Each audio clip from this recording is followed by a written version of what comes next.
નમસ્કાર વિશિષ્ટ શિક્ષક મિત્રો. આણંદ જિલ્લામાં IEDSS અંતર્ગત VI વિભાગમાં 1978થી હું ફરજ બજાવું છું. આજરોજ સમગ્ર શિક્ષા સમાવેશી શિક્ષણ અંતર્ગત આજે આપણે ઓડિયો વિડીયો તૈયાર કરવાના છે, જેમાં આપેલા ટૉપિકમાંથી હું આજે 13 નંબરનો ટૉપિક બૌદ્ધિક મંદતાના કારણો અને લક્ષણો તેમજ પ્રકારોની સમજ હું આપણી સમક્ષ લઈને આવ્યો છું. બૌદ્ધિક મંદતાના કારણો, બૌદ્ધિક મંદતા કોને કહેવાય? પહેલાં તો આપણે એ સમજવું પડશે. બૌદ્ધિક મંદતાની અનેક પ્રકારની વ્યાખ્યાઓ આપવામાં આવેલી છે. એમાંથી સૌથી વધારે સ્વીકૃત એવી વ્યાખ્યા જેને આપણે સમજીશું અને પછી આપણે એના કારણો, લક્ષણો અને એના પ્રકારો ઉપર જઈશું. પહેલાં તો આપણે બૌદ્ધિક મંદતાની વ્યાખ્યા વિશે જાણીએ. જે વધારે સ્વીકૃત છે એવી વ્યાખ્યા અમેરિકાએ 1983માં સ્વીકારેલી છે. એ વ્યાખ્યા પ્રમાણે હું કહું તો બૌદ્ધિક વિકલાંગતાની અનેક વ્યાખ્યાઓ છે, પરંતુ તેમાં સૌથી સ્વીકૃત, વિશેષણાત્મક અને સારાંશમક વ્યાખ્યા હું આપણી સમક્ષ રજૂ કરું છું. નોંધપાત્ર રીતે સરેરાશ કરતાં ઓછી બૌદ્ધિક કાર્યક્ષમતા ધરાવતા હોય તેમજ પરિસ્થિતિને અનુરૂપ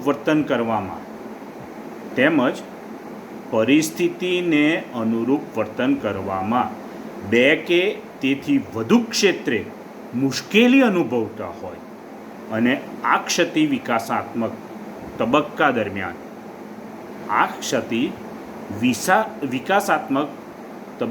દરમિયાન ઉદ્ભવતા હોય તેને મંદબુદ્ધિ કહેવામાં આવે છે, કે બૌદ્ધિક મંદતા પણ કહેવામાં આવે છે.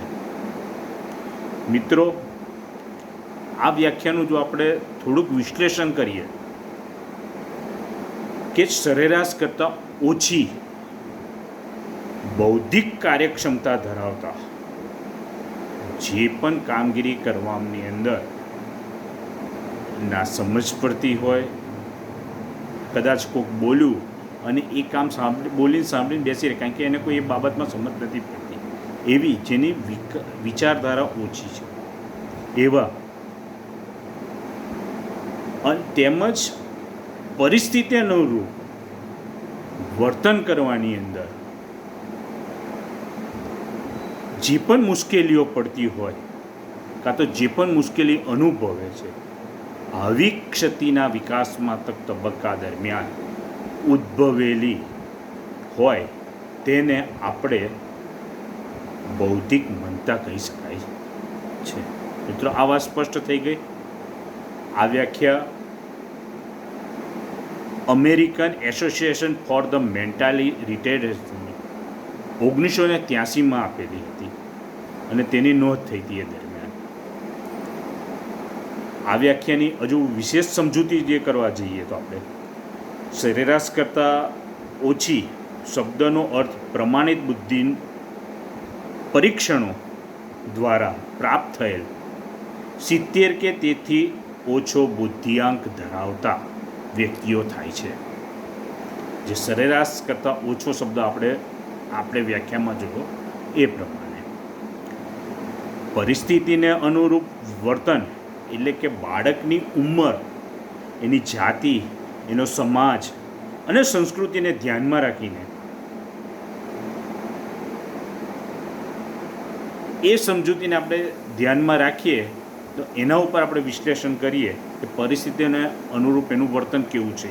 એ વિકાસાત્મક તબક્કો એ શબ્દનું તાત્પર્ય ગર્ભધારણથી શરૂ કરીને 18 વર્ષ સુધીનો, એટલે કે 0 થી 18 વર્ષ સુધીનો સમયગાળો કે જેમાં દરેક પ્રકારનો વિકાસ પૂર્ણતા તરફ થયો છે કે નહીં. જે ગર્ભધારણ દરમિયાન એટલે 0 વર્ષ, જ્યારે માતા ગર્ભધારણ કરે છે ત્યાંથી લઈને 18 વર્ષ સુધી, એ સમયગાળાની અંદર જો એ બાળકનો વિકાસ ન થતો હોય એવું એક કારણ પણ એમાં આપણે જાણી શકીએ. એની સાથે સાથે આપણે હજુ આગળ એ કરવા જઈએ તો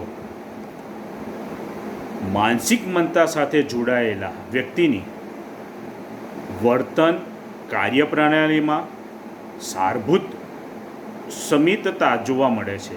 તેમાં મહત્ત્વપૂર્ણ લક્ષણોમાં સામાન્ય કરતાં ઓછી બૌદ્ધિક કાર્યક્ષમતાની સાથે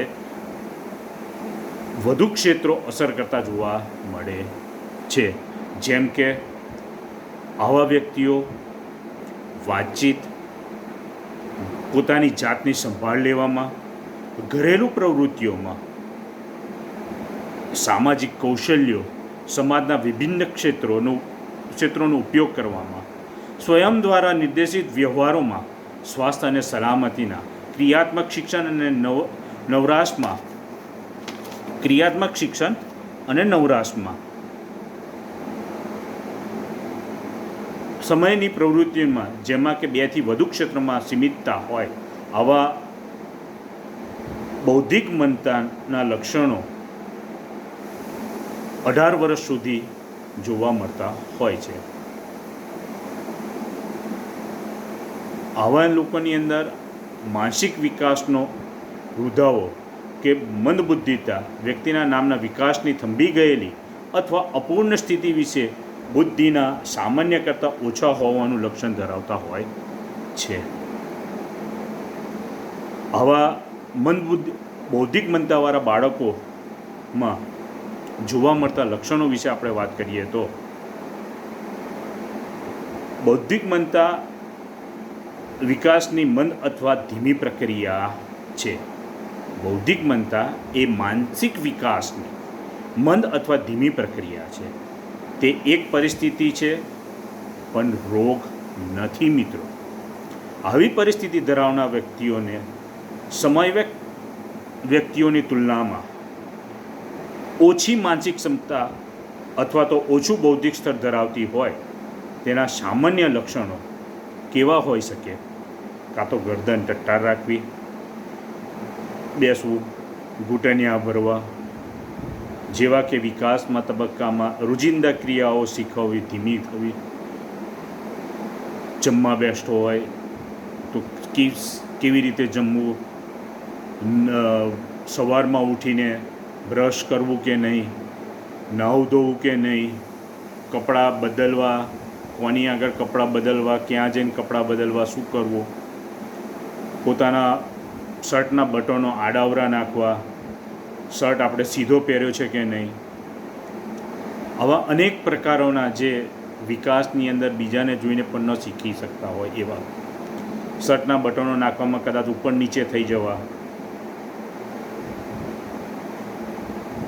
કોઈ વસ્તુ આપણે એને માનો કે એક ચોકલેટ આપી, એ ચોકલેટ મોઢામાં મૂકી એને ચૂસીને એને ખાવી જોઈએ કે ચાવીને ખાવી જોઈએ, એમાં કોઈ સમજતા ન પડતી હોવી જોઈએ. હાથ પગનો ઉપયોગમાં જમતી વખતે હાથ કેવી રીતે રાખવો, કેવી રીતે એ કરવું, હરવા ફરવાની અંદર મન ફાવે ત્યારે પોતાના પગ ભરી શકે, કાં તો નાનું જ ઉંમર મોટી થઈ ગઈ છે 5 વર્ષની પણ ઘૂંટણીએ ચાલી શકતો હોય. આવી બધી સમસ્યાઓ, પોતાના વાતાવરણમાં શું ફેરફાર થાય છે એને ન સમજી શકતો હોય અને એ ફેરફારને સમજ્યા પછી પણ કોઈ પણ પ્રકારના પ્રતિકાર આપવામાં ધીમો જમનાતો હોય, ક્યારેક તો પ્રતિકાર આપી પણ નથી શકતા.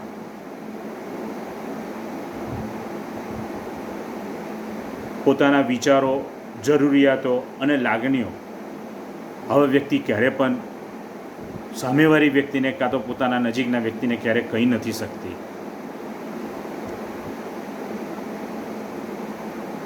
કશુંક સ્મેલનું ઓળખાણ ન કરી શકતો હોય, કલરનું ઓળખાણ ન કરી શકતા હોય, સામાન્ય નિર્ણય લેવામાં મુશ્કેલી પડતી હોય, અને કોઈ સૂચનો જો આપણે આપીએ તો એ સૂચનો પ્રત્યે ક્યારેય એને સભાનતા નથી રહેતી. સૂચનો ક્યારે પણ એના વિશે કોઈ સ્વીકારી નથી શકતો એવા વ્યક્તિઓ, કાં તો અનેક પ્રકારના જે જીવનના કૌશલ્યો છે એ આપણે વારે ઘડીએ કહીએ ને એ કૌશલ્યો જો ન શીખવાડી શકતો હોય, આવા બધા જે લક્ષણો છે એ બૌદ્ધિક મંતાના લક્ષણો કહી શકાય છે. એમાં ફટાફટ કહી દઉં તો એક ધીમો પ્રતિસાદ, સ્પષ્ટતાનો અભાવ, ઝડપથી શીખવાની અક્ષમતા, સમજવાની ગતિ મંદ, નિર્ણય શક્તિનો અભાવ, ધ્યાન કેન્દ્રિત કરવાનો અભાવ, ગુસ્સાવાળું વલણ, યાદ રાખવાની અક્ષમતા, સંકલનનો અભાવ, ધીમો વિકાસ જેવા મુદ્દાઓ આપણે એના લક્ષણો તરીકે લઈ શકીએ છીએ. આવા બાળકો કે આવા વ્યક્તિની આપણે ઓળખાણ કેવી રીતે કરી શકીએ? તો બૌદ્ધિક મંતાના ઓળખવા માટે વર્તનલક્ષી લક્ષણો આપણે કેટલાક છે એ હું તમને જણાવું છું. એક તો શું બાળક 12 થી 15 માસની ઉંમરે બેસવાની શરૂઆત કરી હતી? બીજું, શું બાળકે ચાલવાની શરૂઆત 2.5 વર્ષે કે તેથી મોટી ઉંમરે કરી હતી? શું બાળકે વાતચીત કરવાની શરૂઆત 2.5થી કે તેથી વધુ ઉંમરે કરી હતી? શું તેની શ્રવણ શક્તિની તપાસ કરાવીએ?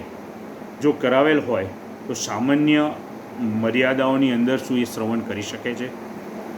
બાળકને 5 વર્ષની ઉંમર પહેલાં ગંભીર માદગી કોઈ હોઈ શકે. 6 વર્ષની ઉંમરે બાળકને નિમ્ન પ્રવૃત્તિઓ સમજવામાં તકલીફ થતી હોય, સ્વતંત્ર રીતે હજાતે જવું, સ્વતંત્ર રીતે જમવું, સ્વતંત્ર રીતે વસ્ત્રો પહેરવા, બાળકે પેન્સિલ પકડવા, કાતર કઈ રીતે પકડવી, જો આવી બધી તકલીફો જણાતી હોય, બાળકને જો બોલ રમવા આપીએ તો બોલને કેવી રીતે પકડવો, કદાચ મિત્રો સાથે રમતી વખતે કાં તો ઘરમાં પણ પોતાને અનુકૂળ વાતાવરણ ન હોય તો વારે ઘડી ગુસ્સે થવું, કોઈ સામાન્ય બાબતોના કોઈ 2-3 શબ્દો યાદ ન રાખી શકતો હોય, વારંવાર દરેકના નામ સમજમાં ફેર પડતી હોય, બાળક મૌખિક પ્રતિભાવો મોટાભાગે અયોગ્ય હોય, આ બધા એના ઓળખાણના કારણો છે. આવા ઉપરોક્ત જે મેં તમને લક્ષણો કીધા એને બાળક તબીબી પરીક્ષણ અર્થે મોકલી શકાય છે અને તબીબી પરીક્ષણ દ્વારા ચોક્કસ તેનું નિદાન પ્રાપ્ત થાય એ પ્રમાણેનું પ્રમાણપત્ર મેળવી એ યોગ્ય એની તાલીમના કાર્યક્રમ બનાવી અમલમાં મૂકી શકાય છે. ત્યારબાદ સમયાંતરે મૂલ્યાંકન કરી અને બૌદ્ધિક મંતાના પ્રકારો વિશે આપણે વધુ જાણકારી લેતા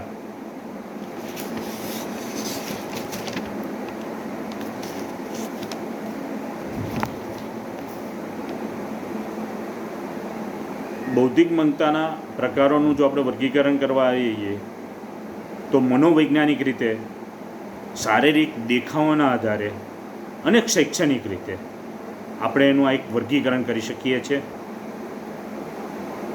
મનોવૈજ્ઞાનિક રીતે જોઈએ તો માઇલ્ડ મેન્ટલી રિટાયર્ડેશન, ઓછી મંદબુદ્ધિ. બીજું એક એવું આવે છે કે મોડરેટર મેન્ટલ રિટાયર્ડેશન, સાધારણ બૌદ્ધિક મંદતા, સિવિયર મેન્ટલી રિટાયર્ડેશન, તીવ્ર બૌદ્ધિક મંદતા, પ્રોફાઉન્ડ મેન્ટલ રિટાયર્ડેશન, અતિ તીવ્ર બૌદ્ધિક મંદતા, શારીરિક દેખાવના આધારે જો આપણે જોવા જઈએ તો માઇક્રોસેફાલી બૌદ્ધિક મંદતા, હાઇડ્રોસેફાલી બૌદ્ધિક મંદતા, ડાઉન સિન્ડ્રોમ અને ક્રિટિઝમ. અને શૈક્ષણિક રીતે જો જોવા જઈએ તો એજ્યુકેબલ એટલે અભ્યાસ અક્ષમ, ટ્રેનેબલ, એની સાથે આપણે જોવા જઈએ તો કસ્ટોડિયલ એટલે સંપૂર્ણ પરાવલંબી. આ આપણે એના પ્રકારો જોયા. એમાં જો આપણે જોવા જઈએ તો મનોવૈજ્ઞાનિક રીતે જે બૌદ્ધિક મંદતા છે એમાં માઇલ્ડ મેન્ટલી રિટાયર્ડેશન એટલે ઓછી બૌદ્ધિક મંદતા. આવા બાળકોનો બુદ્ધિઆંક 50થી 70ની આસપાસનો હોય છે અને તેની બુદ્ધિની કાર્યક્ષમતા આશરે 4થી 11 વર્ષના સામાન્ય બાળક જેવી જ હોય છે. આવા બાળકોને પ્રાથમિક શિક્ષણ આપીને સ્વાવલંબી બનાવી શકાય છે. બીજું છે મોડરેટર મેન્ટલ રિટાયર્ડેશન, સાધારણ બૌદ્ધિક મંદતા. આવા બાળકોનો બુદ્ધિઆંક 35થી લઈ 49નો હોય છે. તેમની બુદ્ધિ કાર્યક્ષમતા 5થી 7 વર્ષ સામાન્ય બાળક જેવી હોય છે. આવા બાળકોમાં ગ્રહણ કરવાની શક્તિ, શીખવાની ઝડપ, અવલોકન કરવાની શક્તિ ખૂબ ધીમી હોય છે. આવા બાળકોને યોગ્ય તાલીમ આપવામાં આવે તો પણ વ્યક્તિ દેખરેખ નીચે કાર્ય કરી શકે છે. સિવિયર મેન્ટલ રિટાયર્ડેશન એટલે તીવ્ર મંદબુદ્ધિ. આવા બાળકોનો બુદ્ધિઆંક આશરે 20થી 35 જેટલો જ હોય છે. આવા બાળકોમાં બુદ્ધિનો વિકાસ આશરે 3 વર્ષના સામાન્ય બાળક જેટલો હોય છે. આવા બાળકો કોઈ પણ પરિસ્થિતિમાં કોઈ પણ જાતના વાતાવરણના સમાયોજનમાં સાધી શકતા નથી, કારણ કે તેઓએ શક્તિ નહિવત હોય છે. મોટાભાગના બાળકો ભાષા વિકાસ થયેલો હોતો નથી. તેમને સામાન્ય દેખરેખ રાખવી ખૂબ અઘરી પડે છે. એના પછી આવે છે ચોથા નંબરનું પ્રોફાઉન્ડ મેન્ટલ રિટાયર્ડેશન, અતિ તીવ્ર બૌદ્ધિક મંદતા. આ પ્રકારના બાળકોનો 20થી નીચેનો બુદ્ધિઆંક ધરાવતા હોય છે અને તેમની બૌદ્ધિક કાર્યક્ષમતા 3 વર્ષથી પણ નાના સમાધાન બાળકો જેટલી જ હોય છે. સામાન્ય રીતે આવા બાળકો એ પણ ખ્યાલ નથી રાખી શકતા, એ પોતાની સારસંભાળ નથી રાખી શકતા કે દેખરેખ કોણ કરી રહ્યું છે, અને સામાન્ય સમજ પણ હોતી નથી. તેના કાર્યોથી અન્ય વ્યક્તિઓનું નુકસાન થઈ રહ્યું છે. આવા બાળકો માત્ર તાલીમ કેળવણી જ આપી શકાય છે. મિત્રો, આ થઈ આપણી મનોવૈજ્ઞાનિક રીતેની ક્ષમતાના. હવે આપણે જોઈશું શારીરિક દેખાવના આધારે માઇક્રોસેફાલી. સામાન્ય લોકોમાંથી માથાની ખોપરી પરિધાન 22 ઇંચ જેટલી હોય છે, પણ બુદ્ધિ ધરાવતા આ પ્રકારના બાળકો માથાનો પરિધાન 17 ઇંચથી ઓછો હોય છે. ખોપરીનો આકાર ત્રિશંકુ જેવો હોય છે. હડપચીપ અને કપાળ અંદર બેસી ગયેલા વાળ બરછટ હોય છે. આ પ્રકારના બાળકો તીવ્ર મંદબુદ્ધિ સાધારણ મંદબુદ્ધિના હોય છે. આવા બાળકોના માથાનો વિકાસ ગર્ભાવસ્થાના 4થા કે 5મા માસથી જ ઓછો હોય છે, જેથી તેમનું મગજ પહેલેથી અવિકસિત હોય છે. એના પછી આપણે જોઈશું હાઇડ્રોસેફાલી. આ પ્રકારના બાળકોની ખોપરી, કરોડરજ્જુ તથા મગજના ભાગમાં પ્રવાહીનું પ્રમાણ વધતા તે મોટા થાય છે. આવા બાળકોના માથાની ખોપરીનું પરિધાન 25થી 35 ઇંચ જેટલો હોય છે. આવા બાળકોના હાથ, પગ કે શરીરના અન્ય અવયવોની સરખામણીમાં માથાનો વિકાસ વધુ થયેલો જોવા મળે છે. મગજનું પ્રવાહીનું પ્રમાણ વધી જતાં મગજમાં વિકૃતિનો ભાગ બને છે. અને માનસિક ક્ષતિ ધરાવતા બાળકોની શારીરિક ક્રૂરપાપન જેવા અંધાપો, બહેરાશ વગેરે આવી શકે છે. આવા બાળકોનો બુદ્ધિઆંક 50થી 70નો હોય છે. હવે આપણે એનો ત્રીજો એ જોઈશું, ડાઉન સિન્ડ્રોમ. ઈસવીસન 1956માં ઇંગ્લેન્ડમાં સર ગ્લેનન ડાઉન્સ નામના વ્યક્તિએ આ પ્રકારની બૌદ્ધિક મંદતા ધરાવતા વ્યક્તિઓનું વર્ણન કર્યું હતું. તેમના નામ પરથી જ ડાઉન સિન્ડ્રોમ નામ આપવામાં આવેલું છે. આવા બાળકો દેખાવમાં સામાન્ય બાળકો કરતાં જુદા હોય છે. આ સ્થિતિને ટ્રાયોઝોમ પણ કહેવામાં આવે છે. આવા બાળકોના વાળ સીધા, રેશમી, લીસા, નરમ અને પાતળા હોય છે. આંખો બદામી જેવી હોય છે. આંખોની પાપણ પ્રમાણમાં મોટી હોય છે. ચામડી જાડી, હોઠ જાડા તથા જીભ પ્રમાણ કરતાં મોટી હોય છે અને જાડી હોય છે તથા પગના તળિયા રેખાઓ ઓછી જોવા મળે છે. પગના તળિયા સપાટ હોય છે. આવા બાળકોની ગ્રંથિમાં સ્રાવોની ખામી જોવા મળે છે.